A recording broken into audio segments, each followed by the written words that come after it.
Howdy everyone, it's me Zombie and welcome back to my happy little cosplay channel. This week's video is gonna be a little bit different, but it's gonna be helpful and hopefully you learn from my mistakes. As you know, I usually post a video every week with some kind of significant prop or costume progress, except for last week, because last week I completely ruined the prop that I was making a video about. Like, there's no way that I would have felt confident with posting a video about it because everything was just wrong, like every step of the way. I get messages from you guys all the time about issues that you're having making your costume or that you're just feeling really frustrated working on your project. And I feel for you because I'm there every single time I work on a project. There's always some kind of setback or trouble I run into or something new that I have to figure out a way to solve a problem. And I think it's really cool that you guys are kind of like reaching out to me and reaching out to other cosplayers to kind of voice what's going on. And that's something I think is really cool about the maker community, is that everyone is always so willing to help each other. For those of you guys who don't follow me on social media, I'm working on Gamora from Guardians of the Galaxy / Infinity War. This week you are in good company, my friends. I goofed up so bad on this prop. It is just such an utter turd, and every step of the way making this thing I made more mistakes and I kept trying to cover up my mistakes, hoping that it would just all magically come together in the end, which it didn't, by the way. It was so far from what I wanted it to look like. It was just so bad. In fact, I'm gonna see if I can find this turd of a sword right now. Oh, here it is. Oh my god. So, yeah, from a distance you may not think it looks that bad, but you can see how unstable it is, how, like, crap it is, like, and oh yeah, I decided I wanted to try to make it detachable, and I did with a dowel, but it's also really unstable, and yeah, it just, like, looking up at it, like, it's just so bad, you guys. This is the worst prop I have ever made. You know those Pinterest memes where they have like the expectation versus reality? That is this. And at first, you guys, I was so angry at myself because I wanted to make something really cool to show you guys and, you know, help you guys learn how to make your own God Slayer if you wanted to make something like that, or I hope that something I did in the video would help you along the way of your own creative prop making journey, but it really didn't turn out that way, and I was just trying to brainstorm how to salvage at least part of that video so you guys could still learn something. I'm gonna give you tips on how you can kind of recognize and move on when you run into a bump in the road and to not to give up, and just some encouraging tips to keep you going on your way. So I hope this will be really encouraging and positive for you, and we can also laugh at my mistakes, which I am totally fine doing because I did learn a lot. It took me a few days to not be mad at myself anymore, but I'm okay now, and you can be okay too. So if you're at your own bump in the road right now or your own cosplay rut and you're just mad at yourself, just listen to these tips and you're gonna feel better. Most importantly is, number one, try not to be so hard on yourself. This is something I struggle with all the time. Something that I really found that helps is to just drop everything, step back from your project for a while, and do something that's really relaxing. For me, I'll watch YouTube videos, go chill for a little bit, take a nap, have a cup of coffee, just do something that helps you relieve stress that isn't cosplay or making things related. And that might be for a few hours, or it might take you a few days or a few months. Take the time that you need. And unless it is your job to make that costume for someone else or you're commissioned, you're doing it for yourself, you're doing it as a hobby, it's okay, it's not the end of the world. Your project will still be there for you when you want to come back. And that brings me to tip number 2, which is don't compare yourself to others. This is also something that I struggle with, and I know a lot of you guys struggle with too. And I know you see those beautiful, polished, finished costumes on Instagram. They're so wonderful and inspiring. And guess what? The people who made those also ran into their own struggles at some part of that project. And nobody is going to post about every single little mistake that they made on a costume. And I think that's totally fine and healthy. And I know it's hard when you look at something that's so beautiful and perfect, and then you look at your own work and you don't feel the same about your own work. It's tough. It really is tough. But remember, those people have struggled and have worked really hard to make that costume, and you have to struggle and put in the time and work and make mistakes on the project that you have too to get to where you want to be. And just because your own project isn't going as planned doesn't mean that you're a failure. It means you're trying hard, you're making mistakes, you're learning along the way, and you should give yourself a big pat on the back for not completely giving up on cosplay, because you're still here, you're watching this video, you're working on your project, and you can do it.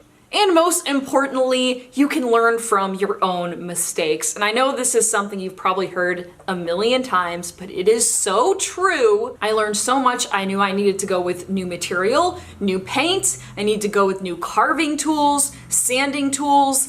And I was able to make something that I was much happier with and that I'll be happy to sport at any con. And I was also able to create that sword with about $20 worth of material in less than a day. And that video is going to be going up very soon. I'm super excited about it because it's something I'm actually proud of. Just for learning's sake, I decided to include the video of how I made my failed prop so you guys can watch it, learn from my mistakes, learn what not to do, and hopefully you won't make those same mistakes yourself when you're out there making a cool prop for yourself. Well, I hope that was helpful. I would love to hear about the times that you guys have messed up on a project. I think it would be really cool if people could scroll down, look at the comments, and see a bunch of goofs that you guys have made, and maybe they might be like, oh, I was about to do that, or maybe they could avoid that problem in the future, and hopefully it'll just be like a really helpful thread that people can refer to if they want to. So thank you in advance so much for your responses, and we're gonna dive right into the makers of the week. The first maker of the week is Makoto Katie. She made a Fortnite costume using the tutorial I posted a few weeks ago, which is so cool. She looks awesome. I love her axe, and her chest piece looks super cool. She is rocking this look. Good job, Katie. Next up is Moody Vision. You guys may have been following Moody Vision in my past couple videos because he's been making a Gladiator Hulk, like full-size, larger-than-life Hulk. Well, guess what? It's done. He looks fantastic. He looks so fierce. Make sure to check out his work. We also have Linnet Cosplay, who said that she was able to make this wig using my wig styling video. The wig looks awesome, and that was all you. I definitely didn't say how to do like a side shave, amazing, styly, swoopy wig. That was all you.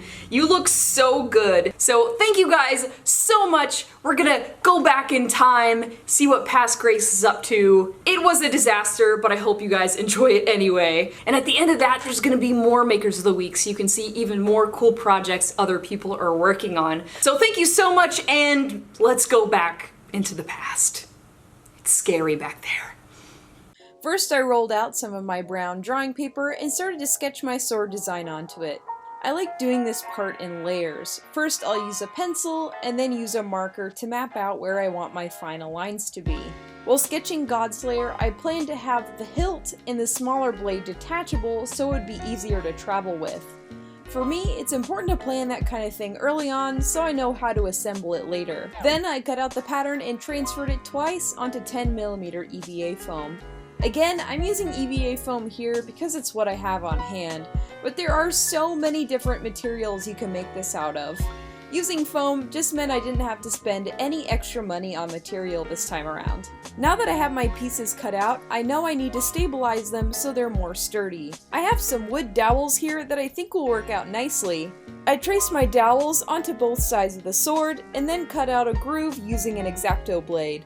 I made each cut at an angle so I could pull out the extra material easier. Picking where I wanted my dowels to go was pretty tricky because of all the little cut out bits. So I just did some trial and error to figure out what worked best. To stick the two sides together, I used barge glue and applied it evenly to both sides of my foam sword sandwich. Once the parts started getting tacky, I carefully pressed both sides together. I made sure to take my time here because if I mess up, pulling apart the pieces could mean I'd rip the foam. Now it's time to shape the foam. I'm using my utility knife to carve down some of the edges so it looks more like a blade. Now I'm using my rotary tool with a grinding stone attachment to smooth the edges. I'm using the same attachment to add detail down the middle of the sword as well. Godslayer has a lot of decorative groove details. I looked at my reference photos and drew the lines where they were meant to go on the sword with a marker. Then I used a skinny grinding stone attachment on my rotary tool and etched in all those lines. Then I used a heat gun to get rid of all my foam fuzzies. This also helps seal the foam before priming it. Now I'm making the detachable blade and handle. I'm tracing my pattern onto foam, cutting it out, making trenches for my dowel piece, gluing it together, carving it, and using a rotary tool to smooth the edges. I made sure to make a hole in my sword where I wanted the dowel to fit inside. I made sure the hole was a bit smaller than the dowel itself, so it would fit snugly into place. I used some contact cement to glue the blade onto the handle. I made sure to leave space on the top of the smaller blade so it would fit alongside of the sword blade. For the bottom of the handle / hilt / sword holy part, I etched in some details with an X-Acto blade and used a heat gun to help open up the details. For the raised details around the bottom of the sword blade, I made a pattern and traced it onto 2mm foam. I applied the raised detail onto the sword using barge and used an X-Acto blade to etch in all the intricate line details. Then I used a heat gun to open up all those lines. I repeated this same part for the other side of the sword as well. Now it's time to prime. I'm painting the two pieces separately so they wouldn't stick together. I'm using Plasti-Dip spray as a primer and covering my pieces generously. I use about 2 to 3 coats of this stuff here. Once it was dry, I used some metallic black spray paint and coated each piece 3 times. Here's what it looks like after it's dry. I know it looks pretty dark, but we're about to lighten this up a lot. I'm taking some Rub and Buff, which is like metallic magic in a tube, and applying it in small bits all over the sword. I'm using a paper towel and a brush to apply it and smooth it out. I'm not going very heavy-handed with this stuff because I want to make sure the dark finish underneath shows through. I let the Rub and Buff finish dry for a while before adding some finishing detail. Ta-da! Here is Gamora's sword. Godslayer! That just sounds cool. Godslayer. This week's featured makers include Emulib from Instagram, who is working on this phenomenal Chappie cosplay. They keep showing me progress. It is just so on point. Every little detail, every little piece that they add, the paint job is just all so good. Please check out their work. Second, we have Caleb Jackson 632 from Instagram, who showed me some Star Wars progress. That looks fantastic. I love the respirator. I love the gauntlet. Everything is coming together so cool. I can't wait to see it when it's done. And finally, we have Eli McDonald, who made Knight of Time Dave Strider armor. So this is really cool because you can see that they made this costume a while ago, but then they remade it recently, and it just looks phenomenal. It's so cool to see how much they've improved. And of course, thank you all so much for watching. If you enjoyed the video, hit that subscribe button, especially if you want to see me make the rest of my Gamora costume. I'm gonna try to get it done before MegaCon. I don't know if that's gonna happen. I think that's a little crazy, but I'm gonna do my best. I'm gonna try my very, very best to get it done because I would love to bring it. I'm gonna get back to work on Gamora. You guys go out there and make something cool, and I can't wait to see you next time. Bye, everybody.